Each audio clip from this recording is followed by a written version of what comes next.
All right, guys, so today I'm going to be talking about how it formed the greatest and most powerful empire of all time, the Roman Empire. Now, you might be thinking, Joe, if you formed the Roman Empire, then how come you were never mentioned in the history book? Now, to that I say, shut your mouth and listen, because that part comes later. All right, let's start.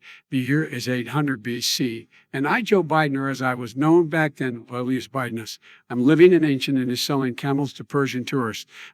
Or as they were called back then, invaders. Everything was going well. But then it got better. I thought of a genius idea. Instead of waiting for the Persians to come and sell them the camels, then I would just go to Persia and sell them the camels there. So I went on my way, and along the way I found this weird-looking dog, but he was friendly, so I took him in as a pet.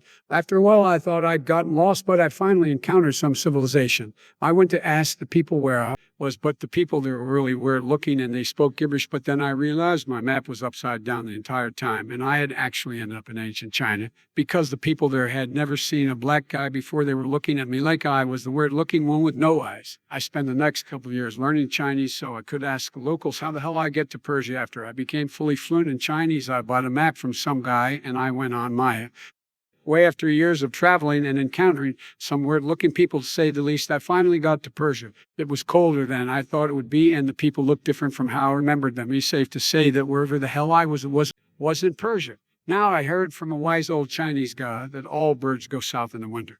Now, I'm not sure what exactly south means, but hopefully that's where Persia is.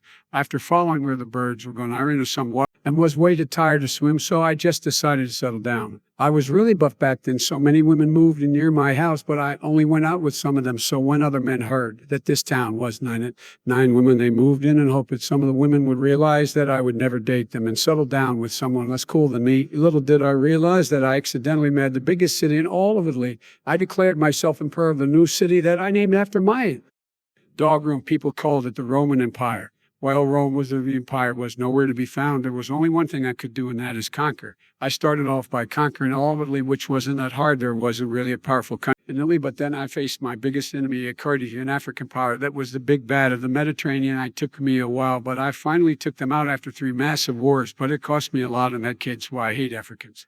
The next years, I spent conquering the world. Iberia, Anglia, Anatolia, Egypt, Gold, Mesopotamia, and Greece all fell to my mighty army. I had done it. Most of the known world was under my control. My empire was the greatest the world has ever seen. Now it was time to enjoy my empire. But there were still the major threats to my power. The Persian Empire, the very same place I was trying to find all those years ago, and the other was the Roman people themselves, who for some reason weren't exactly sure that I was the most competent leaders. But for now, life is good. Me, my wife, and dog were living in Rome and enjoying our power. One of my most memorable moments was when we got this guy to fight an elephant in the Colosseum. Now, this was common, but what made this special was the fact that the guy actually managed to beat the elephant when it slipped on a conveniently placed banana. The guy looked so happy that he had just won his freedom, but then my dog just straight up ate him law. Another time I was going all Indiana Jones in Egypt exploring the pyramids when I fell in a hole full of big ass ants. I started running away from the ants when I saw this goofiest looking guy who was for some reasons wrapped in toilet paper. I managed to deliver the ants to that guy. My favorite thing about Rome was the communal toilets. Back then there wasn't any toilet paper. Instead we used communal sponges. So me and my homies would wait for someone to go in, and we'd go in after him and take all the communal sponges and just leave that guy there with shit all over his ass. That shit was hilarious. All was well, but then something horrible happened.